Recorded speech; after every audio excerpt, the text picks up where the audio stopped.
Well, good evening, friends. Mark Holmes here, and as always, I want to thank you all for watching, commenting, subscribing, and being part of the Joe Boo Sports Report. Without you guys, as well as you ladies, this literally does not work. Thoughts and prayers to everybody who's dealing with the remnants of Ida.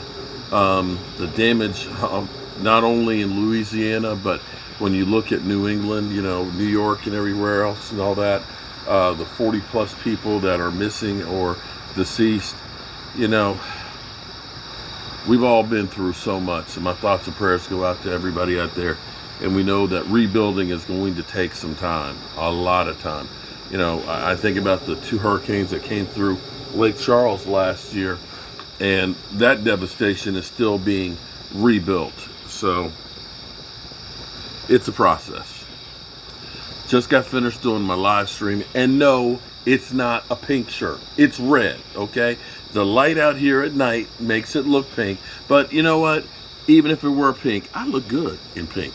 Pink or red, doesn't matter. I look good in it. So stop hating. So, hate to tell you this, but the Dallas Cowboys are currently broke.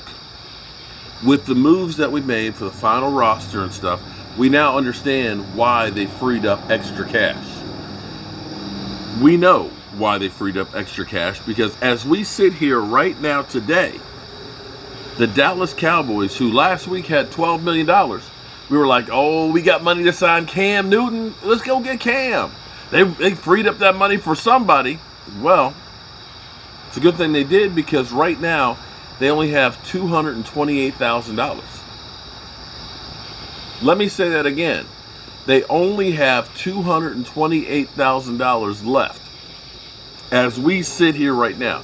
So they'll probably need to make some moves to cap moves. Maybe need to adjust somebody's salary because if there is somebody they need to sign, injury or whatever, they're going to have some money going this season. You need to have about $6 million to make it through the season. So look for the Cowboys to have to make a move or two. Interestingly enough, when we were doing our live stream, I really enjoyed having Roz as well as Stewart on tonight because we got talking about, everything that is the Cowboys and stuff. And it's good having Roz because he's not a Cowboy fan and he's not an NFC East fan. He's neutral.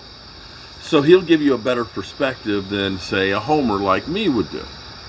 And it was interesting because talking about the Cowboys, he said the bottom line is, he said two things. Can the Cowboys run the football, and will Lyle Collins be there? Because Lyle Collins definitely would be a wild card. That would be the weak spot to start the season off if we don't have Lyle Collins.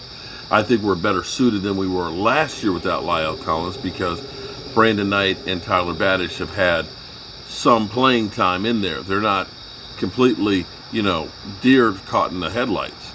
They've played against some players out there, so at least that's a better situation.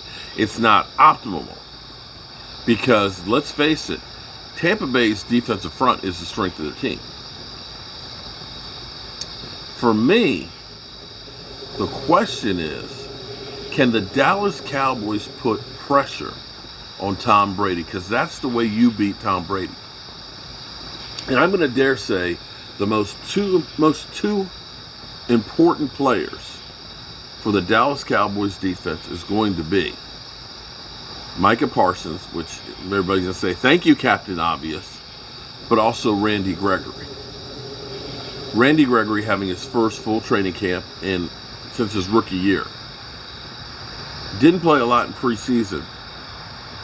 But if we can get pressure from Randy Gregory and use Micah Parsons as that X-Man that's coming from all different directions, that sometimes he's going to be blitzing up the middle because Tom Brady does not like pressure. And regardless of him saying today that, he feels sorry for the defenses because they're so mean to them and calling the flags, boo-hoo, get the fuck out of here with your crocodile tears. Just get out of here.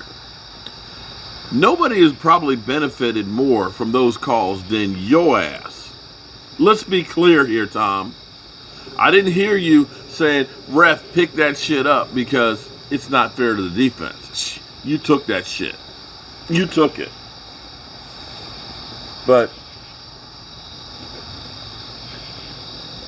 if you can get Randy Gregory going and putting pressure, here's what that does. A, helps take some of the focus off D-Law, which makes him more effective as well. So now you've got your ends collapsing. If your ends collapse and they're getting there quicker, that helps your young cornerbacks out there because they're not having to hold up for 3, 4, 5 seconds. If Tom Brady has time, he will pick you apart. But Tom Brady does not like to be hurried. He doesn't. He doesn't. And that's going to be key.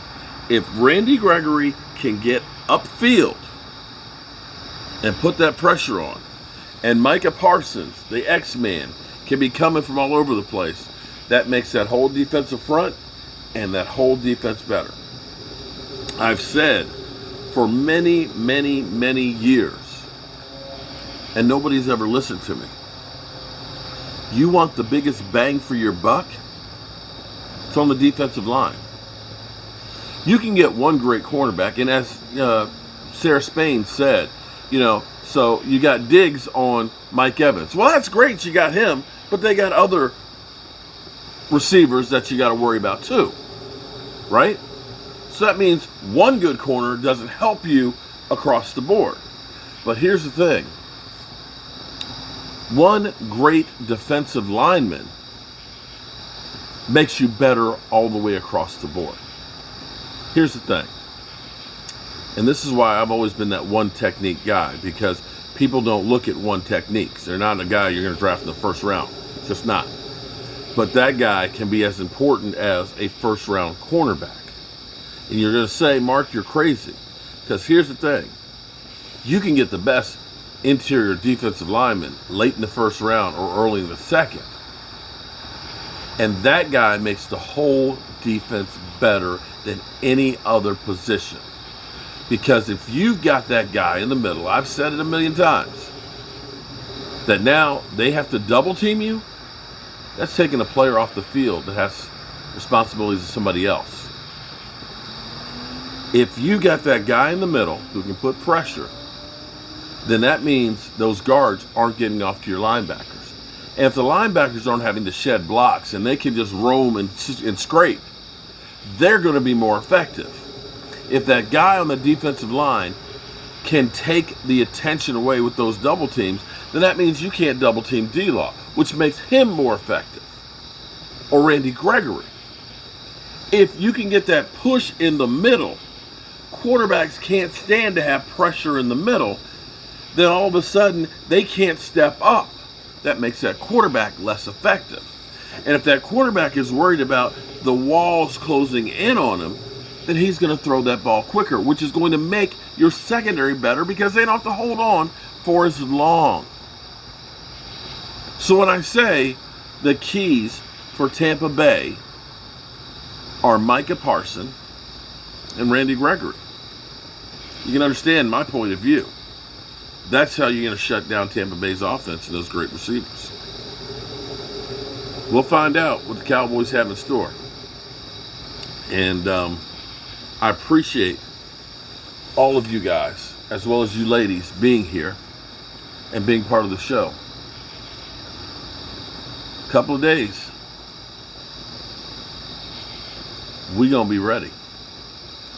Let me say thoughts and prayers out to Marcus Patton and his family. 47 years old, wide receiver, gone too soon. And let me say to all of you guys and you ladies, don't wait to let somebody know how you feel about them, because you may not get the second chance to. Have a great night, and I'll see you, God willing, in the morning. See? It's red. It's red. Can you see it now? The fire makes it look pink. It is red. And damn, don't I look good? I look good in red. Hopefully I'll see you in the morning. Look at that. Boom. Still got it for an old guy.